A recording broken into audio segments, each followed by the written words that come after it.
The rules of differentiation help us understand what to do when we are given a function in the form y equals f of x. They tell us that when we have this kind of function, then dy dx will be equal to f prime of x. Now, depending on how f of x looks, we can apply different rules. In this video, we're going to look at 3 basic rules that help us when we're dealing with differentiation. When we have a function y equals x power n, where n is a number, how do we find the derivative of this function? This is dictated by the power rule. And the power rule says that if y equals x power n, then dy dx, which is the derivative of y with respect to x, would be equal to n multiplied by x power n minus 1. So in essence, what we've done is from x power n, we have brought the n downward, and then we have subtracted 1 from that number.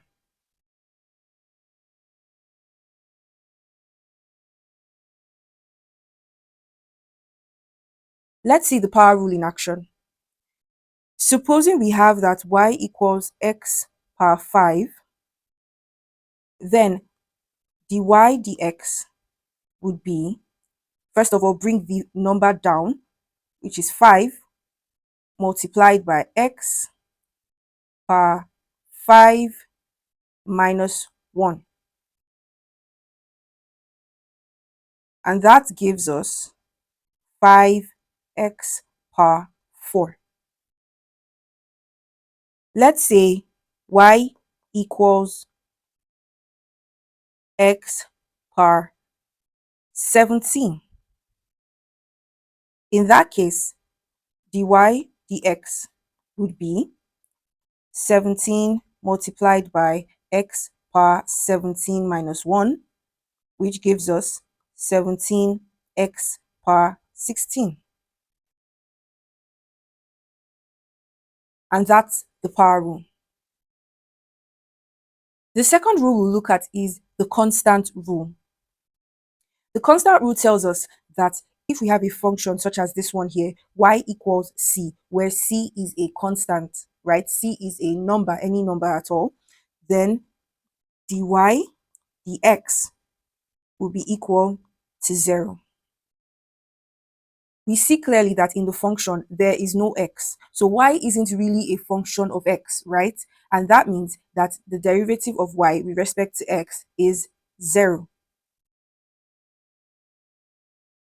Let's say y equals 5. Then dy dx equals 0. If y equals 1 over 20, dy dx would still be equal to 0.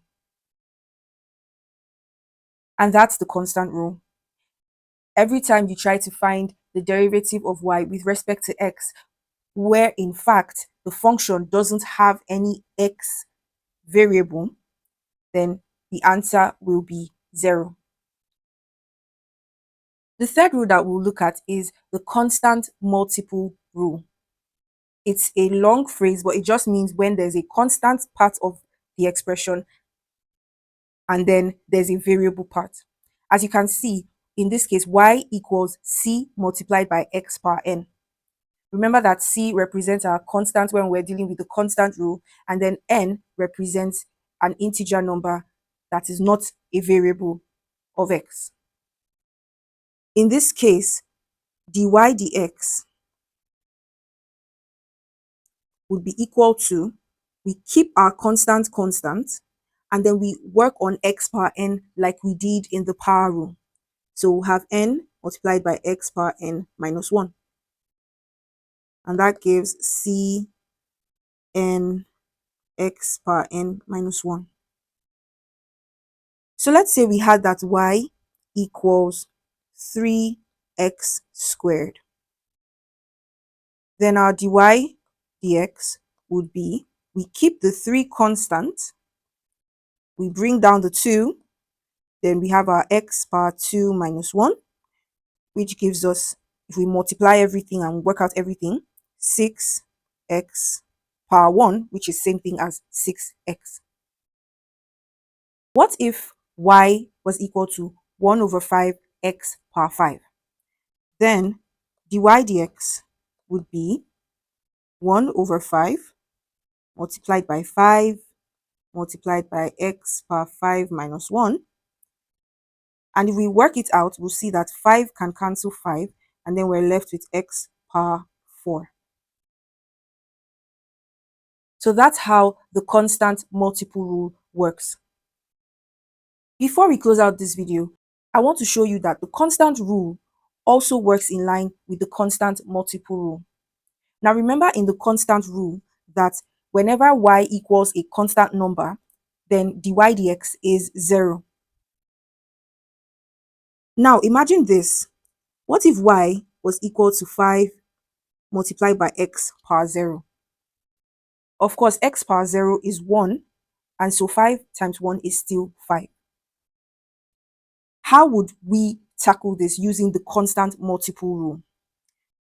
Our dy dx would be equal to 5 multiplied by 0 multiplied by x power 0 minus 1, right? And at the end of the day, no matter what else we do, everything multiplied by 0 is 0. So you see that the constant rule works in line with the constant multiple rule if we assume that the x there is raised to the power of 0.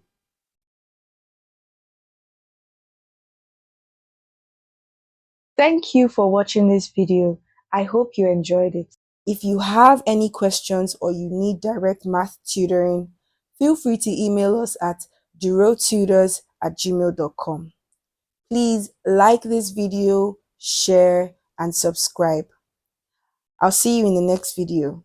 And until then, keep Duroing.